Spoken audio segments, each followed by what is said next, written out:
Buen día, amigos. Bienvenidos al canal de Eye in the Sky. En este video voy a hablar acerca de ¿se puede demandar a Dross Rozzank?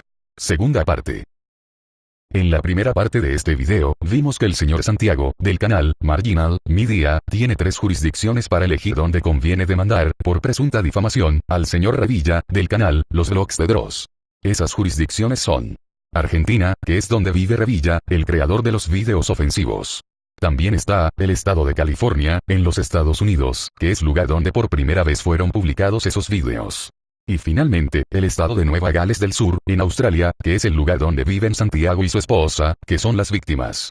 Ya descartamos Argentina, el lugar donde vive el creador de los videos, porque es una jurisdicción que no ofrece nada favorable para adelantar un litigio.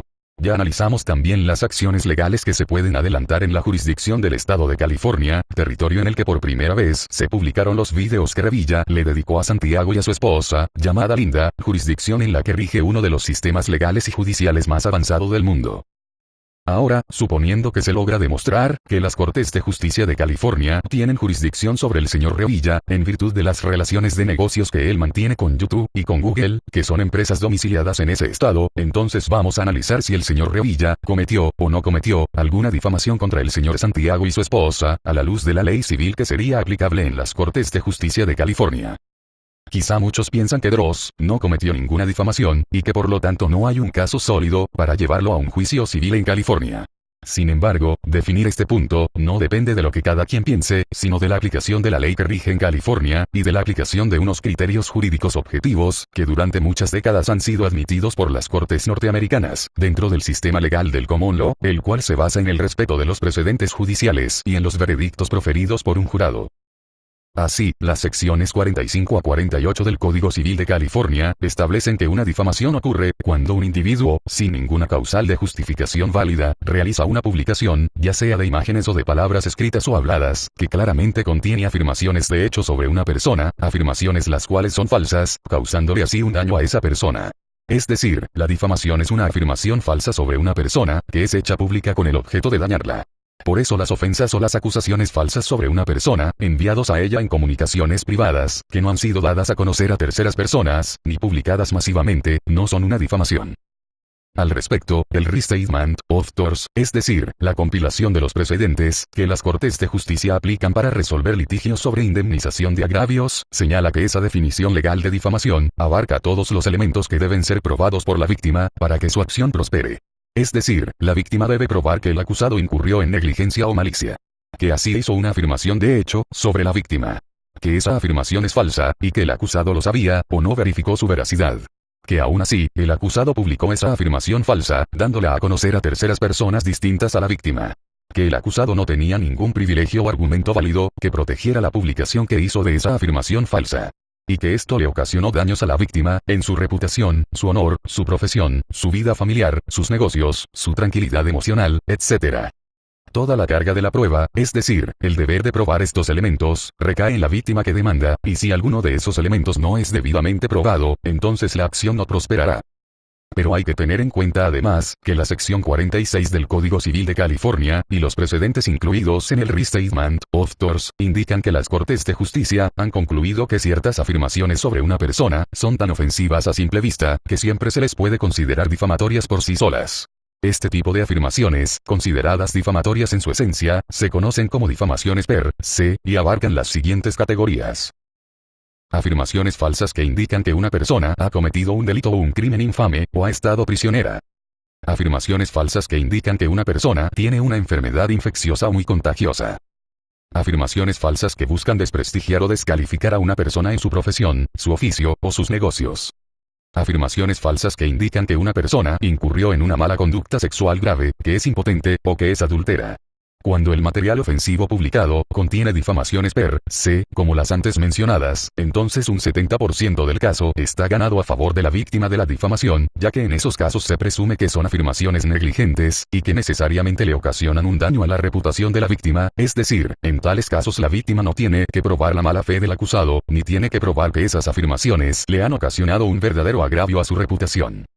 El señor Revilla, en los vídeos que le dedicó a Santiago y a su esposa Linda, lo tildó de pedófilo. También dijo que los chicos y chicas de la escuela en que trabaja Santiago, estaban expuestos a él. Y además, sugirió que Linda, era una mujer infiel, porque le ponía los cuernos a Santiago cuando él estaba de viaje. Es claro que esas son afirmaciones, que le endilgan una mala conducta sexual grave a Santiago, y también a Linda, y además buscan descalificar el profesionalismo y la confiabilidad de Santiago como profesor de drama en una escuela donde interactúa con chicos y chicas.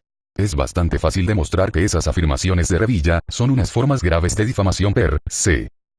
Adicionalmente, la sección 47 del Código Civil de California, y los precedentes recopilados en el Restatement of Torts, enumeran taxativamente, los únicos argumentos de defensa que puede presentar el acusado para no ser condenado por difamación.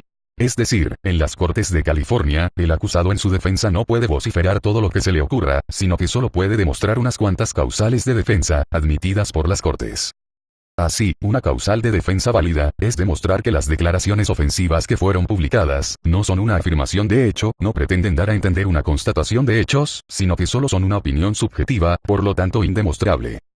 Al respecto, las Cortes en California, han entendido que una afirmación de hecho, es aquella cuya verdad, o falsedad, siempre se puede demostrar objetivamente, cuando se aportan pruebas.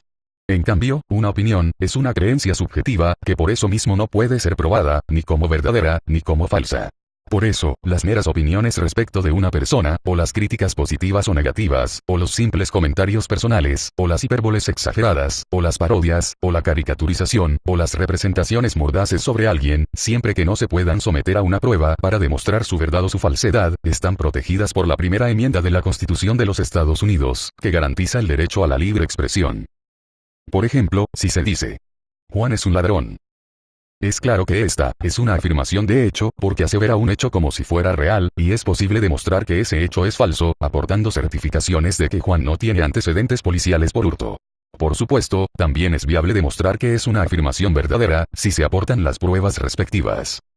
Si la verdad, o la falsedad, de una declaración, es susceptible de ser demostrada mediante la presentación de pruebas objetivas, entonces es una afirmación de hecho. En cambio, si se dice, Juan es un completo idiota. Esta es una mera opinión, ofensiva, pero sigue siendo solo una opinión, pues no hay forma de verificarla, ni desmentirla, porque definir, y demostrar, que es un completo idiota, y que no lo es, no es algo objetivo, sino muy subjetivo. ¿Acaso un completo idiota, es una persona con capacidad mental disminuida? Pues alguien que siempre hace idioteces. ¿Es alguien muy inteligente, que a veces hace cosas tremendamente estúpidas? Pues alguien que tercamente, se aparta de las ideas de la mayoría. ¿Es alguien que deja pasar las oportunidades? Etc. Otros ejemplos, de calificativos basados en meras opiniones subjetivas, que varían de una persona a otra, y cuya verdad o falsedad no se puede demostrar objetivamente, son los siguientes. Juan no es un hombre justo. Juan es un antipático. Juan es un maldito oportunista. Juan a veces huele mal. Juan es un hombre raro, muy raro. Juan oculta algo de su personalidad. Juan es un hipócrita. Juan es un ignorante. Juan es un bastardo buscafamas. De otro lado, las Cortes de Justicia en California, siempre rechazarán como argumento de defensa, los intentos de disimular una afirmación de hecho, anteponiéndole expresiones que pretenden darle la apariencia de ser una opinión subjetiva, porque aún así la verdad o la falsedad de esa declaración disfrazada de opinión, sigue siendo susceptible de ser demostrada mediante pruebas objetivas. Por ejemplo, si se dice, yo creo que Juan es un ladrón. Yo opino, que Juan es un ladrón. En mi humilde opinión, Juan es un ladrón. Yo sospecho, que Juan es un ladrón. Yo teorizo, que Juan es un ladrón. Yo intuyo, que es probable, que Juan es un ladrón. Yo insinúo, que quizá Juan es un ladrón. Es evidente que en todas esas declaraciones, la verdad o la falsedad de la condición de ladrón, atribuida a Juan, se puede demostrar mediante pruebas objetivas, por lo tanto, no son verdaderas opiniones subjetivas indemostrables. Incluso, las Cortes de Justicia en California, han concluido que una afirmación de hecho, disfrazada de aparente opinión subjetiva, es más grave, y deja ver la mala intención del difamador, cuando esa afirmación da a entender a cualquier persona que el difamador personalmente conoce, o tiene evidencias, que están ocultas o que no son conocidas por nadie más, a partir de las cuales formuló esa supuesta opinión personal. Por ejemplo, si alguien dice, en mi humilde opinión, yo sospecho, que Juan es un ladrón, y tengo muchas razones para creerlo. Esta afirmación, disfrazada de aparente opinión personal, que se basaría en unas supuestas pruebas que nadie más conoce, es una afirmación muy maliciosa, y el difamador está obligado en la corte a presentar esas pruebas, con base en las cuales se puede concluir objetivamente que Juan es un ladrón, pues si no tiene esas pruebas, entonces la difamación será considerada más grave por causa de la malicia del difamador, al pretender presentarla como una opinión basada en un conocimiento que solo él tiene. Otro tipo de difamación, disfrazada de opinión subjetiva, es aquella opinión que se basa en la presentación o enumeración de unas evidencias, ante las cuales se supone que cualquier persona razonable deberá llegar a la misma opinión. Por ejemplo, si alguien dice: yo opino que Juan es un alcohólico, y esta sospecha la baso en que el lunes encontré en la calle a Juan ebrio, el jueves descubrí 2 botellas de licor escondidas debajo de su cama, y ayer vi a Juan entrando con un grupo de amigos a un bar. Esta opinión personal se basa en 3 evidencias mencionadas por el declarante. Si esas 3 evidencias son verdaderas, es decir, se puede demostrar objetivamente que sí ocurrieron, mediante testigos y otras pruebas, y además se puede demostrar que cualquier otra persona razonable, ante esas mismas 3 evidencias, también habría concluido que Juan es un alcohólico, entonces la declaración será considerada como una auténtica opinión subjetiva, y no como una difamación, porque esa declaración solamente presenta unos hechos verdaderos, a partir de los cuales cualquiera puede formarse su opinión y llegar a la misma conclusión de que Juan es un alcohólico. Pero, si Juan logra demostrar que son falsas las 3 evidencias presentadas por el difamador, por ejemplo, demostrando que el lunes él no estaba ebrio sino mareado por un medicamento que consumió, o que nunca existieron las botellas de licor debajo de su cama, o que él no estaba en el grupo de personas que entraron al bar, o que en todo caso por prescripción médica él tiene prohibido ingerir licor, entonces esa opinión será considerada difamatoria, por basarse en la presentación de unas supuestas pruebas, las cuales son falsas, son falaces, son tendenciosas, o son mal interpretadas por el difamador. Generalmente, en las cortes norteamericanas, los jurados y los jueces examinan todo el contenido y el contexto de una publicación posiblemente difamatoria, para así poder saber si ellos están ante una afirmación de hecho que es cierta sobre una persona, o ante una afirmación de hecho falsa sobre una persona, o ante una afirmación falsa maliciosamente disfrazada de opinión personal, o ante una afirmación falsa disfrazada de una opinión que sugiere estar basada en pruebas ocultas, o ante una supuesta opinión personal basada en unas pruebas conocidas que en todo caso son falsas, o ante verdaderas opiniones subjetivas que son indemostrables o que están basadas en pruebas verdaderas. Ese análisis es el que determina si una publicación es difamatoria o no lo es.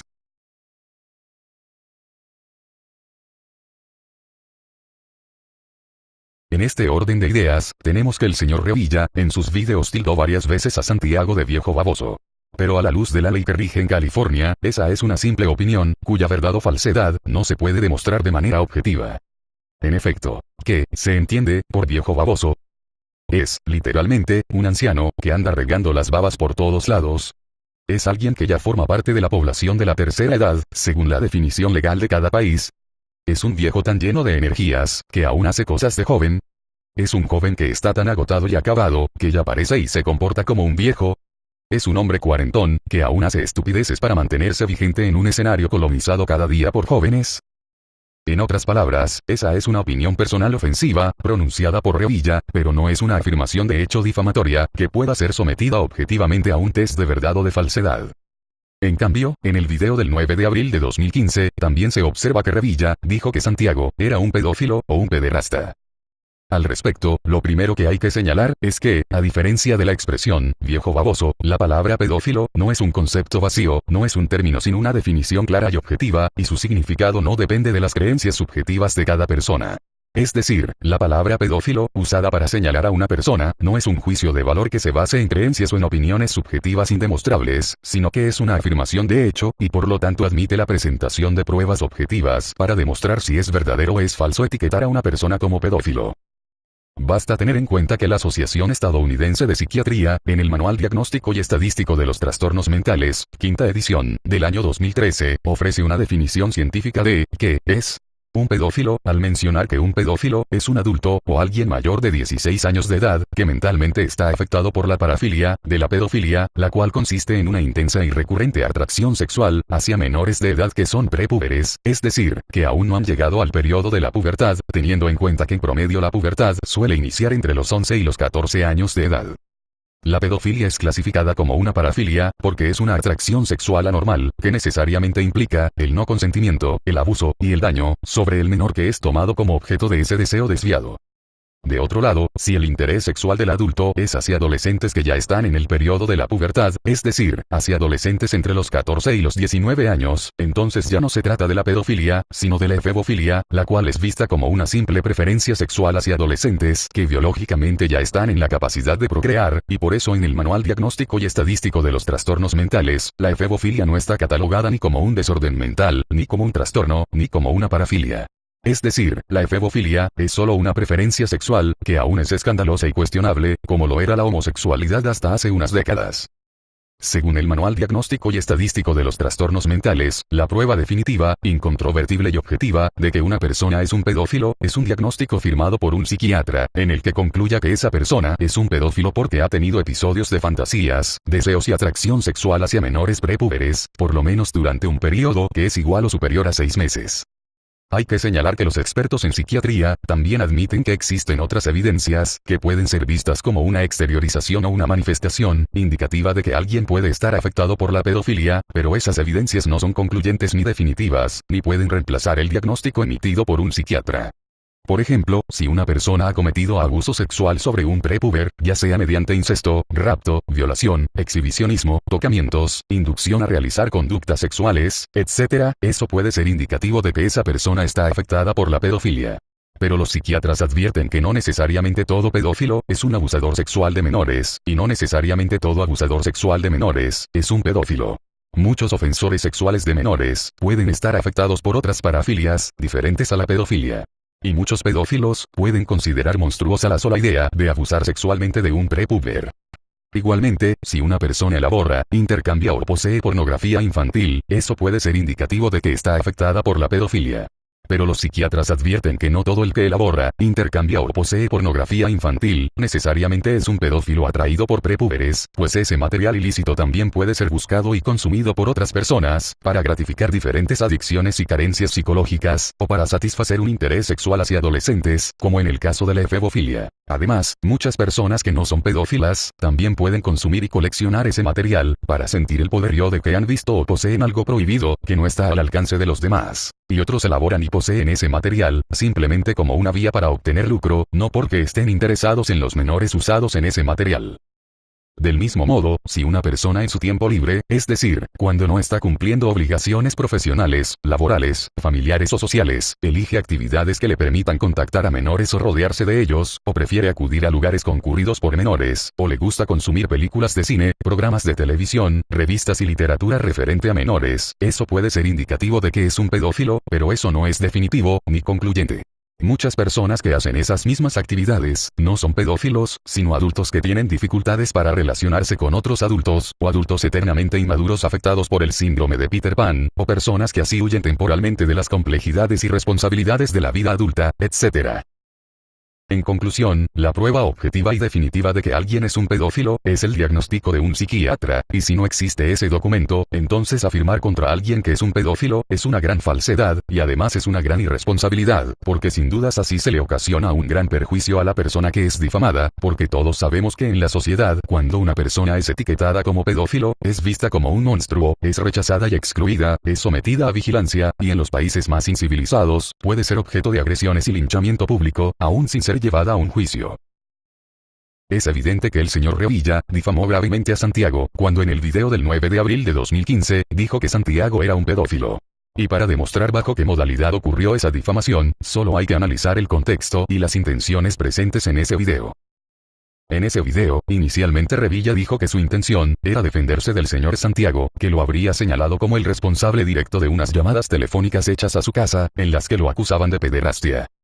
Sin embargo, no se conoce cuál es el medio en que Santiago hizo esa supuesta acusación directa contra Revilla, pues en el video titulado Usuario Dross, difamador y acosador, publicado el 3 de abril de 2015, Santiago claramente dijo que su esposa, por teléfono había tenido que escuchar una grabación anónima, en que acusaban a Santiago de pederastia, y que ellos estaban haciendo lo posible para localizar el origen de esa llamada. Es decir, en ningún momento Santiago dijo que Revilla era el que había hecho esa llamada. Lo que sí se dijo en ese video, fue que era demasiada coincidencia, que por esos mismos días, Revilla estuviera acusando también de pedofilia, a otro señor llamado Santiago, pero residenciado en Colombia, quien al final demostró que no tenía antecedentes judiciales, ni era un maloliente criminal como lo había dicho Revilla, por lo cual Revilla quedó al descubierto como un difamador y acosador. Es decir, el señor Santiago, del canal Marginal Media, tenía razones para sospechar que Revilla estaba detrás del mismo tipo de hostigamiento telefónico hacia su casa en Australia. Entonces, Revilla sostiene que para defenderse de ese supuesto señalamiento en su contra, opinó, teorizó, sugirió, que tal vez fue alguno de los estudiantes de Santiago, el que hizo esas llamadas a su casa, porque tenía motivos para acusarlo de pedófilo. Para presentar esa hipótesis de defensa, 1 minuto hubiera sido más que suficiente. Pero en cambio, lo que se observa es que el señor Revilla, en ese video del 9 de abril de 2015, que dura 32 minutos con 28 segundos, dedicó casi la tercera parte del video, a teorizar, a profundizar, a presentar supuestas evidencias, a hacer insinuaciones maliciosas, orientadas no a demostrar, que él no fue el que hizo esas llamadas telefónicas a la casa de Santiago, o que tal vez fue un estudiante de Santiago el que hizo esas llamadas, sino orientadas a concluir que Santiago, sí es un pedófilo. El minuto 17 de ese video es muy ilustrativo. Allí Revilla insinúa que como Santiago es profesor de drama en una escuela, entonces por ese solo motivo, el perfil de pederasta se le da muy bien. Y además, Revilla agregó que si él fuera director de una obra de teatro, no lo dudaría 2 veces en darle el papel de pedófilo a Santiago, porque se le da muy bien. En este punto es claro que Revilla no está especulando, ni teorizando, ni emitiendo una hipótesis, o una opinión subjetiva no demostrable, pues lo que realmente hace es afirmar, como un hecho cierto, que debido a que Santiago es profesor de drama, necesariamente tiene el perfil de pedófilo. Incluso, después de haber realizado la grabación del video, Revilla en la fase de la edición, creyó que era necesario reforzar mucho más la credibilidad de esa afirmación, y por eso, en el minuto 18, incluyó la imagen de una noticia tomada del periódico La Nación, en la que se menciona que un profesor de teatro, fue encarcelado por abusos sexuales, y además Revilla sobrepuso sobre esa imagen una anotación, que decía que ese era un ejemplo de un pedófilo que trabajaba como profesor de teatro, la misma profesión ejercida por Santiago. En otras palabras, se ve la malicia, se notan las ansias del señor Revilla, por aducir evidencias falaces, falsas, que fortalezcan la idea de que Santiago es un pedófilo por el simple hecho de ser profesor de teatro. Supuestamente, el argumento de defensa que en el video quería exponer Revilla, es que Santiago es víctima de sus propios estudiantes, que tal vez lo llamaban a su casa para insultarlo de pederasta. Pero realmente, el eje de toda la argumentación de Revilla, no fue sugerir o demostrar esa maldad de los estudiantes, sino demostrar que es cierta la supuesta pedofilia que él le atribuye a Santiago. Tanto es así, que en el minuto 17 del video, Revilla inicialmente afirmó que Santiago, por ser profesor, era el que estaba expuesto a chicas y a chicos en la escuela. Pero más tarde, al momento de editar el video, Revilla sobrepuso una anotación, en la que expresó lo que verdaderamente piensa sobre Santiago.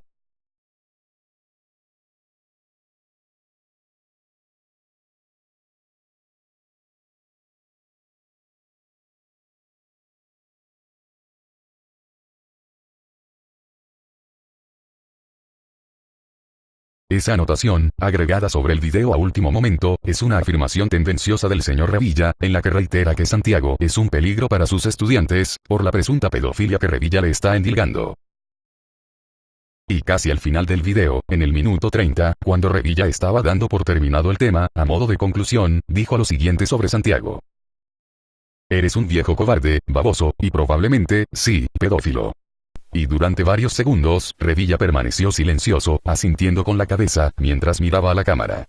Esta acusación de pedofilia contra Santiago, no es una mera opinión subjetiva de Revilla, ni es una hipótesis o una suposición planteada, como si estuviera pendiente de ser investigada, no es un tal vez sí, o un tal vez no, pues es muy claro que es una afirmación de hecho, enfatizada además con los gestos afirmativos de la cabeza de Revilla, porque ahí él no está presentando la supuesta pedofilia que le endilga a Santiago, como si fuera una perversión posible, potencial, o hipotética, que podría ser o no ser, sino como una perversión que ya es real, que ya es probable, es decir, que tiene un grado de certeza objetiva, o un porcentaje matemático de probabilidad que se basa en pruebas y en razones aducidas por Revilla.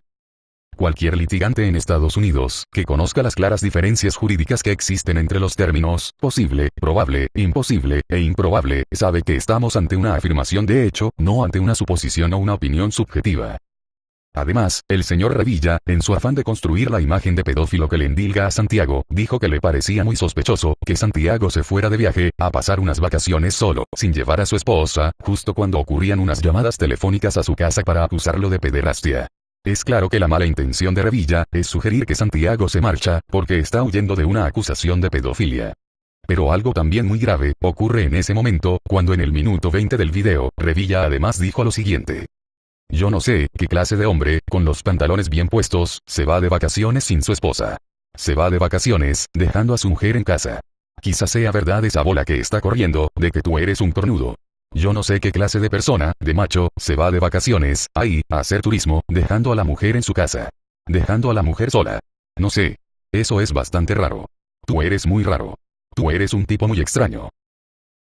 El señor Revilla no puede entender, no cabe en su mente, que en pleno siglo XXI, existan parejas que se tienen tanta confianza, tanto amor y fidelidad entre sí, que el marido puede tomarse unas vacaciones solo, sin estar acompañado de su esposa. Por eso Revilla termina imponiendo como una verdad incuestionable, esas declaraciones que son propias de un machista recalcitrante, propias de un machista que aún piensa que la esposa sumisa, debe seguir al marido a todo lugar que él va, propias de un machista que cree que la sexualidad de la esposa, siempre debe permanecer bajo la vigilancia patriarcal del marido, en fin, afirmaciones propias de un machista, cuyos razonamientos discriminatorios, ocurren más o menos así. Premisa mayor. Una mujer que se queda sola en la casa, necesariamente es infiel, necesariamente se comporta como una zorra. Premisa menor. Santiago se ha marchado a vacacionar, y en casa ha dejado a Linda sola. Conclusión. Linda necesariamente es infiel, y Santiago es un cornudo. Qué bonita flor, dedicada a los colectivos feministas, y a las personas que luchan por la igualdad de género y la supresión de la discriminación machista y patriarcal. Además, esa afirmación de que Santiago es un cornudo, es presentada por Revilla como un hecho cierto, como un hecho verosímil, y por lo tanto difama tanto de Santiago, como de Linda, porque cuando se dice que un hombre es un cornudo, eso significa que su mujer le es infiel. Es muy censurable que el señor Revilla haya terminado difamando a Linda, cuestionando su papel de esposa fiel, mezclando su nombre en el título del video, y en un asunto en el que ella nada tiene que ver, además de grabar y divulgar el contenido de conversaciones telefónicas privadas que sostuvo con ella, sin su autorización para hacerlas públicas. Y los mil perdones de Revilla hacia Linda, de manera alguna lo exoneran de la responsabilidad y de los perjuicios que puede haber ocasionado con esas ofensas difamatorias. En conclusión, si en una corte de California, se conformara un jurado imparcial y pluralista, integrado por personas trabajadoras, por esposas modernas, por abuelos, por padres de familia, por jóvenes, por profesores, por defensores de la libertad de expresión, por personas decentes, en fin, por personas que seguramente no son fanboys de Dross, porque en Estados Unidos no lo conocen mucho, entonces es muy difícil que el señor Revilla pueda convencer a todas esas personas, de que él solo estaba pronunciando una opinión subjetiva indemostrable, cuando tildó a Santiago de pedófilo, y a Linda de esposa infiel. Otro argumento de defensa que en California puede usar el acusado para librarse de los cargos de difamación, es demostrar que las afirmaciones ofensivas que publicó, son sustancialmente verdaderas. Los precedentes indican que las cortes de justicia en California, pueden admitir que una afirmación no es una difamación, si el acusado que la publicó, demuestra objetivamente que esa afirmación es en esencia cierta, verdadera o real. A contrario sensu, la víctima de la difamación, siempre buscará demostrar que esas afirmaciones son falsas, y que es por causa de esa falsedad, que se genera el daño a su reputación. En el caso que nos ocupa, a Santiago le basta aportar en el juicio, certificaciones policiales que demuestran que él no ha sido denunciado, ni tiene antecedentes penales, por condenas referentes a abuso sexual de menores, o a pornografía infantil, y también puede aportar certificaciones y testimonios, de que en los lugares donde ha trabajado con menores bajo su cuidado, nunca se ha presentado alguna queja o sospecha respecto de su trato hacia esos menores. Igualmente, se pueden aportar testimonios y certificaciones, de que entre Santiago y Linda, nunca ha habido desavenencias, o conflictos familiares, motivados porque ella le sea infiel, o por nada parecido a lo sugerido por Revilla. En cambio, el señor Revilla no tiene pruebas para demostrar de manera objetiva ante un jurado, que Santiago es un pederasta, y que Linda le es infiel hasta el extremo de coronarlo como un cornudo. Es decir, las afirmaciones de Revilla, son falsas, y por eso son abiertamente difamatorias contra la reputación de Santiago y de Linda. Veamos cuáles son las supuestas pruebas objetivas, con base en las cuales el señor Revilla sustenta su afirmación de que Santiago es un pedófilo. La primera, es un video titulado, Sin vacaciones, pero que, es lo importante, que fue publicado en julio de 2014, en el canal, Marginal Media, de Santiago. En este video, el señor Santiago aparece al aire libre, en un rancho vacacional, rodeado de campos de golf, y paisajes, y habla de las dificultades motoras de su mascota canina, que ya tiene 16 años de vida. En cierto momento, al lugar se aproximan unas niñas, que quieren acercarse a la mascota y salir en el video. Los parientes de esas niñas, están en los campos de golf aledaños. Al final, las niñas aparecen cantando en el video, mientras Santiago, levanta a la mascota. La segunda prueba, es un video titulado, Las 10 selfies más sexys del 2014. Que fue publicado en marzo de 2014, en el canal, Marginal Media, de Santiago. Es un video en que simplemente aparecen en orden consecutivo 10 selfies de unas jóvenes, imágenes que previamente fueron subidas y publicadas por ellas en las redes sociales. Claramente se ve que ninguna de ellas es una prepuber. Y la tercera prueba es un video titulado Historia erótica de Heidi, que fue publicado en agosto del 2014 en el canal Marginal Adultos de Santiago. El solo nombre de ese canal y su descripción indican que es para adultos, es decir, tiene videos subidos de tono, o con humor obsceno, o con humor negro. Por eso, en ese video se ve al señor Santiago, disfrazado estrafalariamente, encarnando a un personaje ficticio, el cual, en una clara parodia de humor negro, se mofa de la inocencia que muchos aún le atribuyen a los personajes ficticios de la serie animada japonesa Heidi, presentada en la televisión desde 1974. El señor Revilla, maliciosamente pretende, que en esos 3 videos hay imágenes de abuso sexual de menores, o de pornografía infantil, hechas por Santiago para satisfacer sus instintos de pedófilo. Sin embargo, en una jurisdicción seria y avanzada como la de California, definir si un material es pornografía infantil, no depende de la gran excitación sexual que el señor Revilla pueda sentir en la entrepierna al ver esos 3 videos desde su perspectiva morbosa, sino que eso depende de la aplicación de un test judicial, que permite establecer objetivamente si cualquier contenido visual es, o no es, un material que muestra o promueve el abuso sexual de menores. Así, en California, según la sección 311.3 del Código Penal, se entiende que un video contiene abuso sexual de menores, cuando muestra a un menor de edad involucrado en conductas sexuales explícitas. Y para establecer objetivamente, si en un video hay ese tipo de contenido explícito prohibido, los jueces y jurados deben aplicar un cuestionario judicial, que incluye las preguntas del denominado test, del caso DOST. Veamos algunas de esas preguntas que se aplican en las Cortes de California. ¿Los menores de las imágenes realmente son menores de edad? ¿O ya son mayores, pero con apariencia más joven? ¿Los menores aparecen desnudos, o exhibiendo los genitales? ¿El punto focal de las imágenes hace acercamientos, o se centra en los genitales, o en la zona púbica de los menores? ¿Esos menores aparecen en un escenario que sugiere actividad sexual íntima, como una alcoba, un motel, un burdel, etc.? Esos menores aparecen adoptando poses inusuales, forzadas, e inapropiadas para su edad, que facilitan la exhibición de su desnudez y sus genitales. Esos menores de las imágenes, realmente participan en conductas sexuales explícitas, es decir, en sexo vaginal, sexo anal, sexo oral, masturbación, striptease, penetración, u otras actividades sexuales que se puedan ver a simple vista. Pues las conductas sexuales implícitas, es decir, aquellas que no se ven, que no están ocurriendo en las imágenes, que son solo sugeridas, que son solo producto de la imaginación, la interpretación o la suposición morbosa del observador, no constituyen pornografía ni abuso sexual. En fin, es evidente que esos 3 videos que morbosamente usó Revilla para tildar a Santiago de pedófilo, no tienen realmente un contenido que, a la luz de la ley que rige en California, se pueda calificar como abuso sexual de menores, o como pornografía infantil, o como incitación a la pedofilia. Si esos videos realmente tuvieran ese contenido prohibido, entonces hace tiempo hubieran sido eliminados de los servidores por la misma YouTube, ya que las leyes federales obligan a esa empresa a hacerlo, para no convertirse en cómplice de la difusión interestatal de pornografía infantil.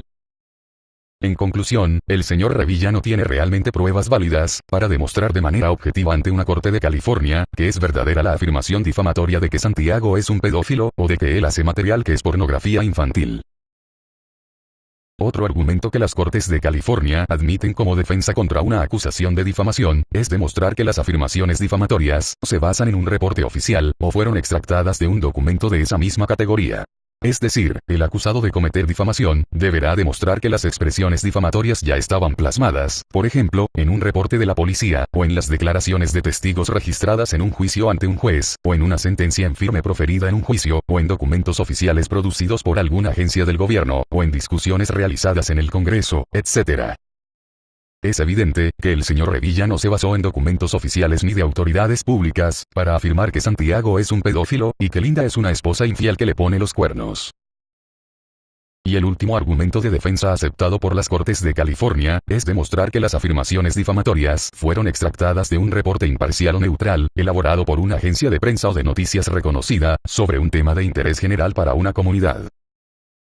Es evidente que el señor Revilla tampoco se basó en ningún reportaje neutral, elaborado por una agencia de prensa, para emitir las afirmaciones difamatorias en contra de Santiago y de Linda. Para concluir, hay que reiterar que en las Cortes de California no se admiten otros argumentos de defensa.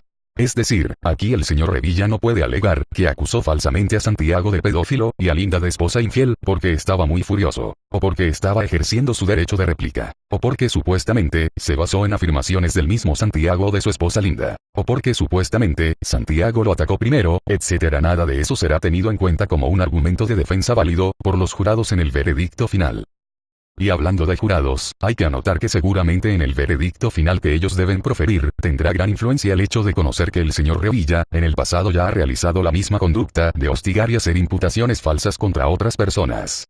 Esa mala conducta reiterativa de Revilla, ese modus operandi, malicioso y negligente, tendrá gran peso si los jurados o el juez deciden imponerle el resarcimiento de daños punitivos, es decir, una penalización económica adicional y extraordinaria, de carácter ejemplarizante, impuesta para castigar la reiterada conducta maliciosa del acusado. Los jurados en Estados Unidos suelen ser muy estrictos al momento de imponer el pago de daños punitivos en casos en que se ha difamado a alguien etiquetándolo de pedófilo, y se conocen sanciones que van hasta 100.000, o hasta 250.000, o incluso hasta varios millones de dólares.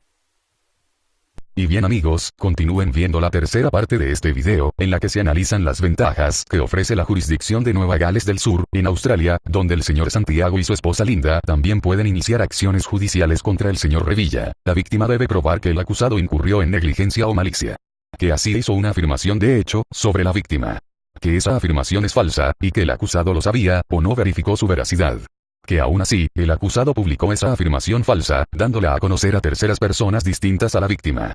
Que el acusado no tenía ningún privilegio o argumento válido que protegiera la publicación que hizo de esa afirmación falsa. Y que esto le ocasionó daños a la víctima, en su reputación, su honor, su profesión, su vida familiar, sus negocios, su tranquilidad emocional, etc. Toda la carga de la prueba, es decir, el deber de probar estos elementos, recae en la víctima que demanda, y si alguno de esos elementos no es debidamente probado, entonces la acción no prosperará. Buen día, amigos. Bienvenidos al canal de Eye in the Sky. En este video voy a hablar acerca de ¿se puede demandar a Dross Rosank? Segunda parte. En la primera parte de este video, vimos que el señor Santiago, del canal Marginal Media, tiene 3 jurisdicciones para elegir dónde conviene demandar, por presunta difamación, al señor Revilla, del canal Los Blogs de Dross. Esas jurisdicciones son Argentina, que es donde vive Revilla, el creador de los videos ofensivos. También está el estado de California, en los Estados Unidos, que es lugar donde por primera vez fueron publicados esos videos. Y finalmente, el estado de Nueva Gales del Sur, en Australia, que es el lugar donde viven Santiago y su esposa, que son las víctimas. Ya descartamos Argentina, el lugar donde vive el creador de los videos, porque es una jurisdicción que no ofrece nada favorable para adelantar un litigio. Ya analizamos también las acciones legales que se pueden adelantar en la jurisdicción del estado de California, territorio en el que por primera vez se publicaron los videos que Revilla le dedicó a Santiago y a su esposa, llamada Linda, jurisdicción en la que rige uno de los sistemas legales y judiciales más avanzado del mundo.